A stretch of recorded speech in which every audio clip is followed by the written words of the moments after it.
કોંગ્રેસના પૂર્વ ધારાસભ્ય ઋત્વિક મકવાણાની પોલીસે અટકાયત કરી। બોટાદના હળદળ ગામે મુલાકાત કરે તે પહેલા જ અટકાયત।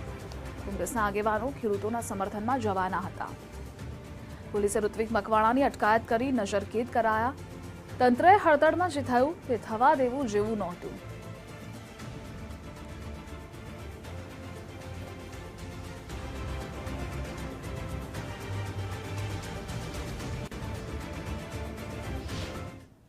કોઈપણ રાજકીય પાર્ટી સાથે સંકળાઈ અને ખેડૂતોને આંદોલન કરવાની છૂટ હોય છે। એના અનુસંધાને બોટાદ અને એની આસપાસના વિસ્તારના લોકોએ પોતાની વ્યાજબી માગણીને લઈ અને આંદોલન ચલાવ્યું। એના સંદર્ભે ગઈકાલે બોટાદના હળદળની અંદર જે કંઈ ઘટનાઓ બની બંને તરફી અમે એને સંપૂર્ણપણે વખોડી કાઢીએ છીએ।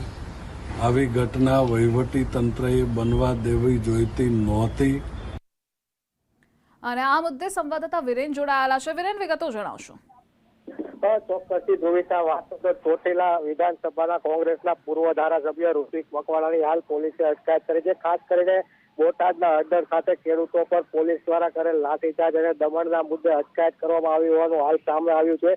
જિલ્લા કોંગ્રેસના આગેવાનો હળદળ ખાતે ખેડૂતોના સમર્થનમાં મુલાકાતે જવાના હતા અને આ જ મામલે તેઓની અટકાયત કરી છે। તેમજ પૂર્વ ધારાસભ્ય દ્વારા ગઈકાલે ભાજપ સરકારના કૃષિ મેળાનો વિરોધ કરવા અંગે ખેડૂતને આહવાન કરતો વિડીયો પણ સોશિયલ મીડિયામાં વાયરલ થતો। હાલ ચોટીલાના પૂર્વ ધારાસભ્ય ઋત્વિક મકવાણાની પોલીસે અટકાયત કરી નજરકેદ કરવામાં આવતા રાજકારણમાં ગરમાવો વ્યાપી ગયો છે। જી વિરેન, જોડાવા બદલ આભાર આપનો।